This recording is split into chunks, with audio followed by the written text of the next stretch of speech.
Ayan, chairman po, no? Ay, kagawad. Maganda. Kagawad. Oo, kagawad.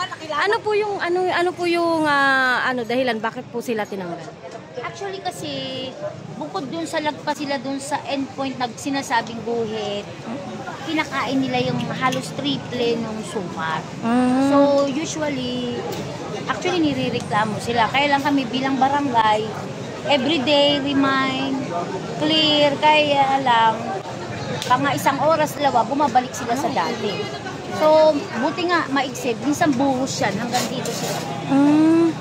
So, ang gusto lang siguro ng focus ng gobyerno natin, maging passable totally. Kaming barangay naman, kagaya ng chairman namin, mabait. Makapagtinda sila, sumunod sila, kaya lang nadatnan silang over talaga, triple sa buhit. Kain na kain po nila eh. Kasi nagiging bodega nila, tapos at the same time, dyan sila nagtitinda. Kaya lang yung bodega nila, over-occupied dun sa buhit. 1, 2, 3. Sobra-sobra.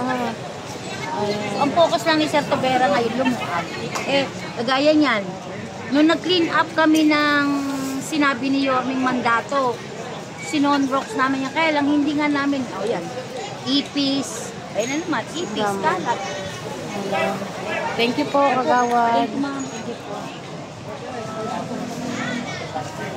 Ayan, andito po tayo ngayon sa May Santo Cristo at kasama po ulit natin si Sir Jerry Tobera at nag-iikot po sila dito, kasama po natin ang DPS at ito po yung sitwasyon na inabot ni Sir Jerry Tobera, yung ganito na sobrang kalat tapos lampas-lampas daw. Narinig nyo naman po yung interview natin na kagawad. Sinabi naman po niya yung kanyang saloobin dito sa vendor na ito. Ilang beses na pala yan, tapos halos kinakain nila yung 3 latag. Pasuyo ako. Di ba kanlirin natin? Opo. Ay, oo, sir. Okay, sige. Okay po, sir. Sige po. Copy, sir.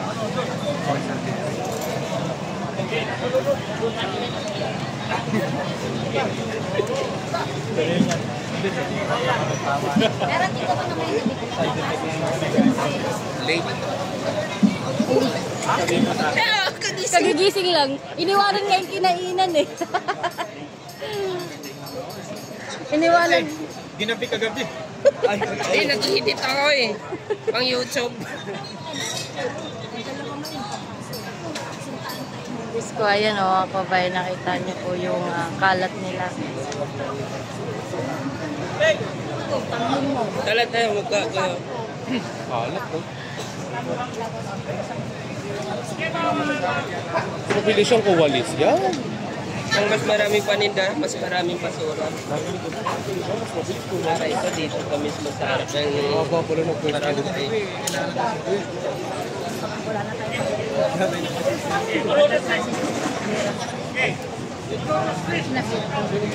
Galit dito ka?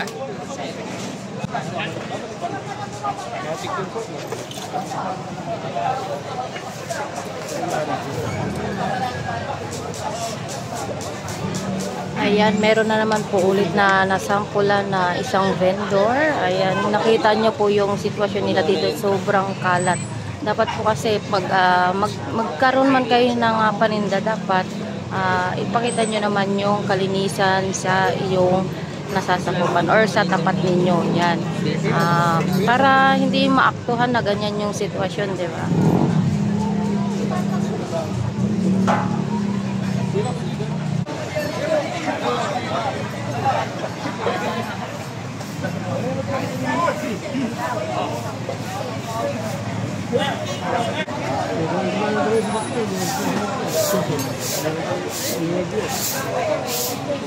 Natin ang picture si Sir Igay, kasama po natin at si Sir Jerry Tobera.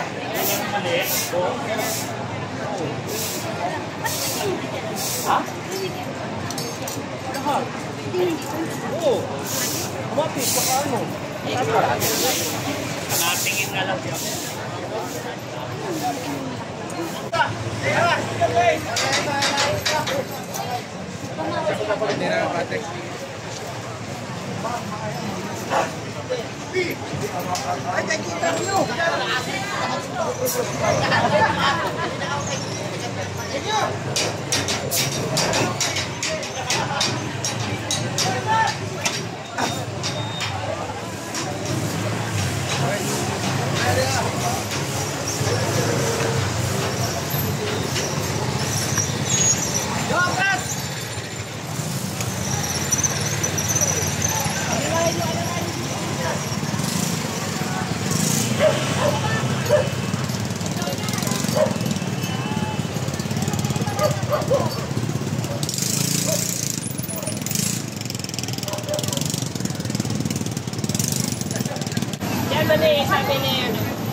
Ayun.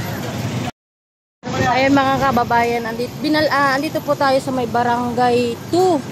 At ay barangay 1 po. Binalikan po natin etong naalala nyo yung clearing po kahapon na napakadami pong basura. Eto na po siya ngayon. Malinis na po, natanggalan na po yung wala na po. Malinis na. Tinatanggalan na nila ng basura. Ito po yun, kung naalala niyo po yung kahapon na in-upload natin. Ayan, malinis na po at wala na pong vendor na nandito.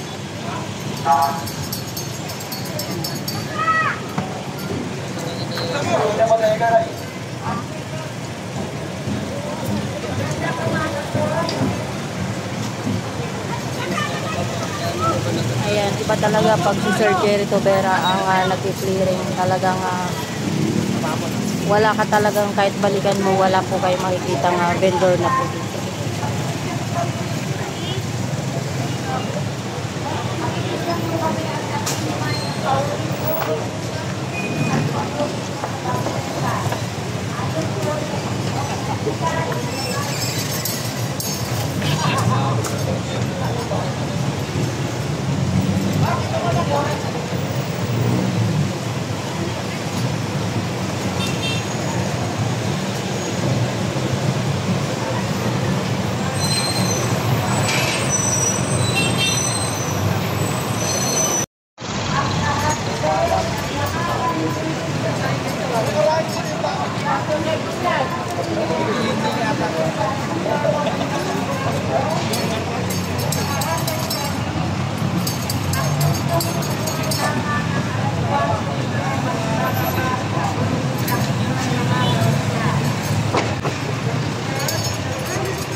Maraming mga perong paninda ngayon, mga ate, mga kuya. Kaya pumasok na kayo sa loob at marami pa kayong pagpipilihan.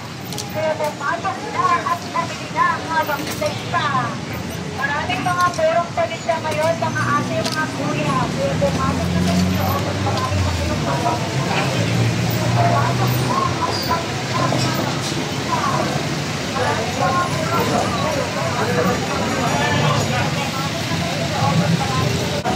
Ayan, bali, ipa-plastic po siya, lalagay sa sako, ganun, tapos lalagyan ng pangalan at dadalhin po ito sa DPS at pwede pong makiusap yung mga vendor natin kung mapakiusapan.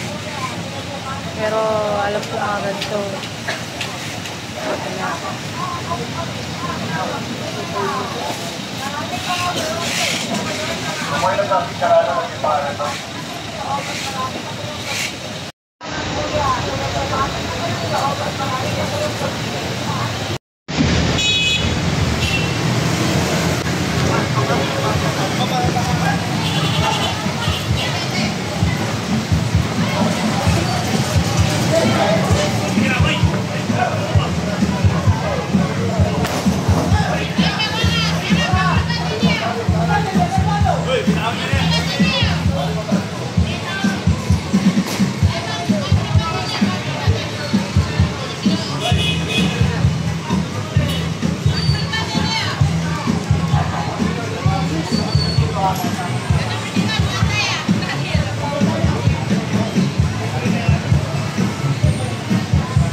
Ayan mga kabayan, nandito po tayo ngayon sa Maya Quiapo.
Para